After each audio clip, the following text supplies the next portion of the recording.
Oh man, what's going on there, YouTube? What's up out there, everybody? How's it going? How you guys doing out there, viewers? This is JVS. We're back for a brand new TV show review of Gotham. So we are coming off the high of New York Comic Con 2015. It was amazing. One of the last panels we actually did see was for Gotham.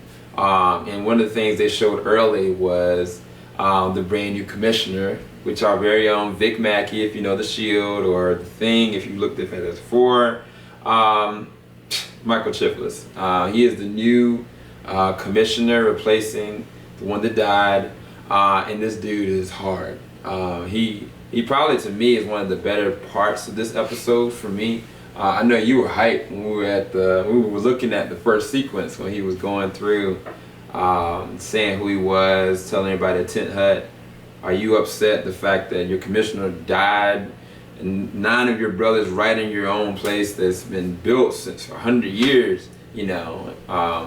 And he kind of said, yeah, all right, if you're mad, do whatever. If not, then leave, you know? And then he was like, I got files on half of y'all. He started throwing them at him. He's like, a lot of you, get out. And I was like, oh snap, enjoy it. It was tight. I really liked the fact that he brought that roughness that I know that eventually Gordon is gonna be like that.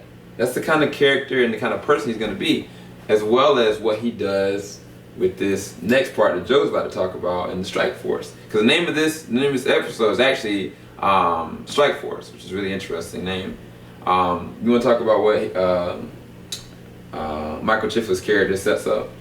Yeah, it sets up like pretty much a team of like new cadets who, you know, are like untainted by like pretty much the corruption that's in Gotham's police force. Yeah. So he has, well, how many people was it? It was about 5 or 6.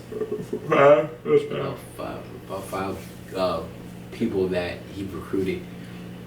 I mean, they're actually pretty good too. So you got to see them like move in action and things like that. And Gordon is the head of the task force, and Gordon is actually second in command in this episode, or in his bureau, is second in command, right under him. So I think they got the right guy for that part, man. Like that's a great addition to the show, man. It was a great addition to the show. Yeah, because I mean, it could have been like come off really campy, you know, somebody just kind of coming in saying this, saying that, but he was actually acting. Like he was doing real acting. Like as Captain Barnes, like he embodies that character. He was packed on a little bit of weight, but at the same time, like I know he's gonna do justice to the role. Not just that, there's so many different conflicts. Like he knows that, like for instance, that Gordon is sleeping with Leslie Tompkins. He's like, everybody knows, you know, like, but I'm still telling you to do this.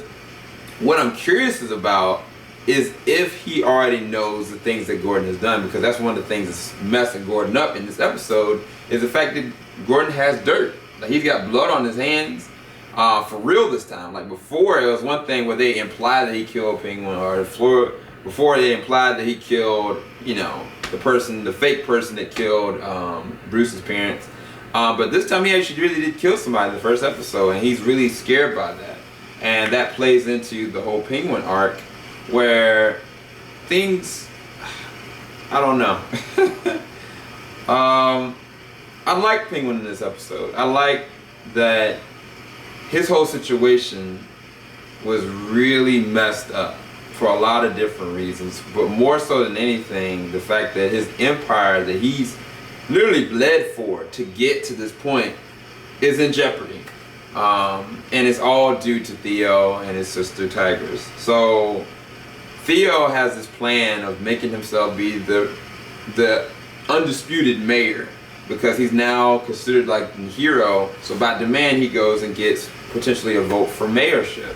But then there's 3 other people ahead of him, and he's like, nah, they gotta go, you know. And the weavings of his plan start going into motion.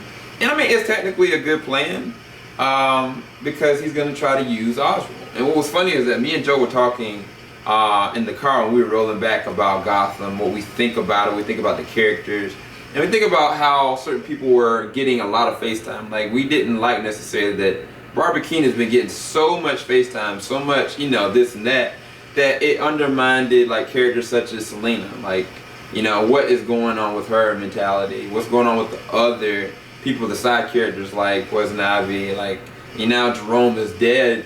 You know, what's going on with all this situation? As well as the fact that Selena was one of the first ties to Bruce. She was the one that was following him from the very beginning. One thing I did like about this episode is that it did get addressed. Like, Selena had a big role in this one, which we'll talk about in a little bit. But to go full circle, we've both come to the realization we don't necessarily like Theo. As a character, I feel like he's put there to get in everybody's way, but I don't think that these villains, these characters, need somebody like him to be who they're going to be eventually anyway. As well as a lot of the scenes, to me personally, that I see him in, to me, I don't like him. Like, I love Oswald Cobblepot to hate him. I love him to hate him because I enjoy his role, I enjoy his acting. But as far as the role of Theo and the actor acting in it, I dislike the sequences. And not just that, I don't like the fact of him getting everybody. Like, one of the things we predicted is that he's going to go after Penguin's mom. And that's one of the biggest things about this episode is the fact that he's threatening Penguin off of something that's his only weakness. And it's true. But at the same exact time, it's like, man, why is this dude here? You know? Like he's just in the way because Penguin's gonna have to deal with other people anyway without having to worry about stuff like this. Like, this dude, he just interweaving in front of everybody. He's got his hands with Gordon, with Bruce. You know what I'm saying? Like, for all we know, he might have been one of the ones that put Barnes there to try to put a noose around Gordon's neck and stuff. We don't really know. But I really dislike the character. I do like that in this episode, Penguin was rough cut. Like, I mean, he killed somebody straight up. He stabbed that girl so many times. I saw blood going all over the walls. But yeah, that was messed up. but he was doing it because he's being forced to do it, and I don't like that. I really don't like that. I feel like this dude, you know, he's gone through so much. So I mean, the sequences that he was in, it was well acted, but the sequences I saw Theo in, I felt like they were really cheesy. Did you want to talk about the whole arc that's going on with Bruce and Selena, and then I'll piggyback off of that? Because I didn't like what Alfred did. Yeah. So I mean, the show, they take you to a scene like basically Bruce is at school. He's coming home from school. Well, not coming home, but Alfred's waiting for him after school. You know, pick him up, whatever. And then Selena, she comes around over this wall, and there's this dialogue with her, Alfred, and then Alfred pretty much like hits her, and then he's like, "This is for Reggie." He's like, "I know what you did." And that got addressed. He told her, he was like, you know, Bruce's life will be so much more better, so much greater without you, or he doesn't need you in his life, so you could just leave. Like, basically, he told her to stay away from Bruce. Yeah. You know, and she was like, she started tearing up. It's kind of hard. That's the first time I ever seen her like cry, man. Yeah, she started tearing up, and then she was like, all right, all's good, and she just left. And then Bruce came, but he didn't know she was there, and yeah, that was the start of there was a dual dialogue between Alfred and Bruce, and Alfred started training him on the spot. He was like, all right, you can run home. So that was pretty cool. And then also with Bruce's character, there's Theo picks him up. Yeah, like there's discussion later on in the episode with Theo and Bruce, cause Bruce is like wants to meet him and thank him for basically what he thinks is Theo saving his life. You know, and Theo, he has, I guess it was his niece. Yeah, this is his niece. Her name is Silver. So Silver St. Cloud is the person that he's trying to introduce him to. Seems to really be hitting it off with Bruce. If you know the Batman lore, that you realize that she's one of the love interests of Bruce Wayne, like for a long period of time. Like at one point she even finds out his secret identity. So I mean, it's to be expected they're gonna start adding sub characters that are not villain related or hero related.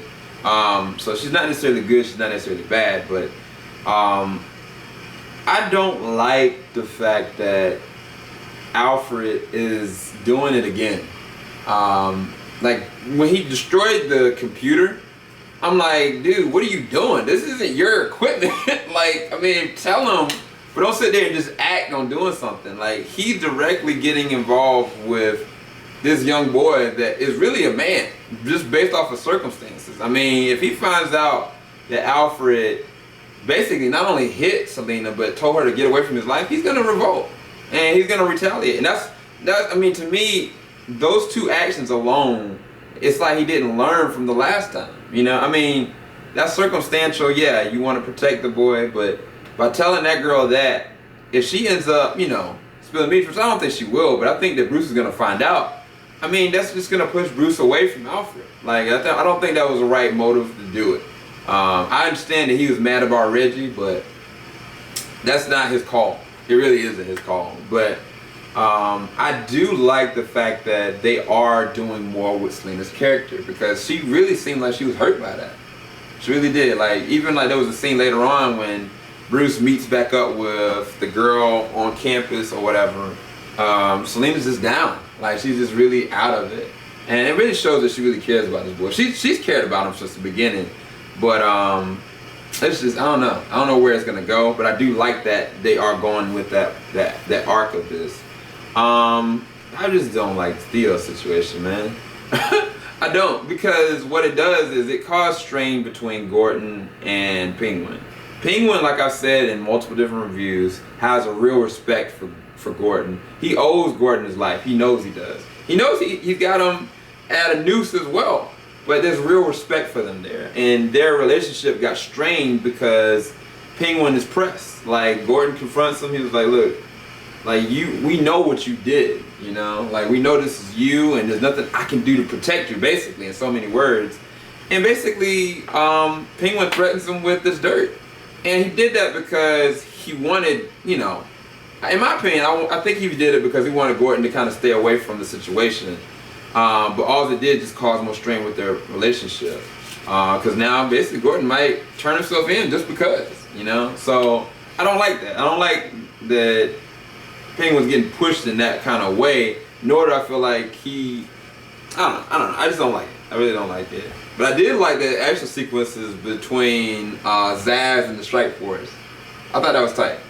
Like, because like Zaz came up in there trying to kill somebody that basically was targeted because of Theo's plans. And he took them out like, well, nothing, like 5 or 6 guys. But then the Strike Force, they held their own. You know, one of them got tagged, but it was pretty decent sequences. I like the pacing as far as the cinematography. I thought it was a good action sequence. But as a whole, what did I think about this episode? Joe, what do you think about the episode? I liked it. I really enjoyed it. I mean, as far as like what you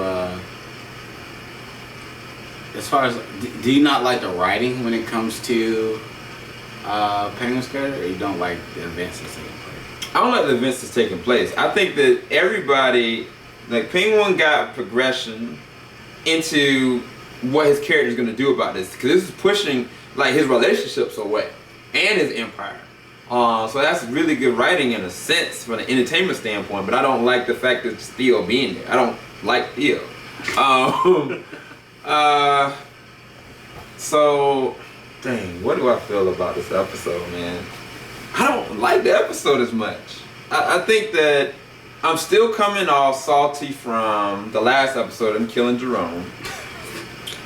I didn't like Theo for that. And then I predicted that he was gonna keep Penguin's mom captive. So that didn't help. Dang, I know it shouldn't affect my score, but I mean, I have to like what I'm looking at the same exact time. You don't. So this is probably to me the lowest rating for this season so far. Out of all 4 episodes, I guess on 8 out of 10. I didn't necessarily like it at all. As far as the reactions and actions that happened, so I guess I should give it a 7.5. But I don't know. You know what? I'm not gonna rate I'm gonna renege on this one because this is the reason why. Here, peep this. So we were at New York Comic Con. The executive producer John Stevens had basically said, off of somebody's question, such a good actor in Cameron Monaghan's Jerome, why would you kill him? Like, is he really dead? Right? The dude didn't say anything. He basically alluded that you maybe see this character again. If we find out, one, that Jerome is still alive, okay, I'll be happy, you know, like I'll, you know, love it again, you know. Two, if I find out that Barbara Keene didn't actually kill her parents, that it was just her projecting onto Leslie because of her basically taking her man, or XYZ, and she's staying with these villains as a byproduct of trying to survive, then that's fine because she hasn't killed anybody yet. But if I find out, and all these people that are sitting there shipping Barbara Keene that, she's the new Joker, dude, I'm telling y'all, on record, I might be done with the series. Like, straight up, because all this attention is given to this woman that's supposed to eventually be the wife to Gordon. Why in his right mind would he do that? Why in his right mind, as far as the writer's standpoint, why would you kill Jerome to start with? What was the purpose? It's just if they're gonna bring him back, yes, I'm gonna be happy. But why kill him to start with? Just have his tail locked up, just like the Scarecrow's not up there. I'm sorry, I'm reacting because I'm emotional because I do like the show. But I mean, this is honest. But I mean, I'm just saying. A lot of people feel the way you do. I'm just saying that. I dislike the character Theo. I don't think he needs to be there. I think the villains can thrive on their own, and I think they can evolve on their own. And I think that the worlds between Bruce and the rest of everybody else can evolve by themselves. They don't have to interweave as much as you want them to technically write them into being that way. And I'm sorry I'm being emotional, but I don't know. I got to renege on this one. I can't tell y'all a rating. I just don't like certain things that are happening right now as far as with Barbara and with Theo. And then as well as other characters aren't being concentrated. But Edward did get him a good relationship, and he told his girl that he's schizophrenic, so it's all good. Yay! But no. So yeah, you liked it. I didn't. That's all I can say. JBS, hopefully you enjoyed our review for this, even though it's kind of weird and out there. Leave a like below if you did. Leave your comments, what you think about the show as an entirety. I'm still pulling for the show to be great. I'm hoping and striving that it might be. Listening to certain things that I heard during the New York Comic Con post, it could be potentially really awesome. So we'll see. Check it out, y'all. Stay tuned. More coming your way. Oh yeah, y'all about to get our full workup of everything we did in New York Comic Con. So stay live, y'all. Dang, I was all emotional.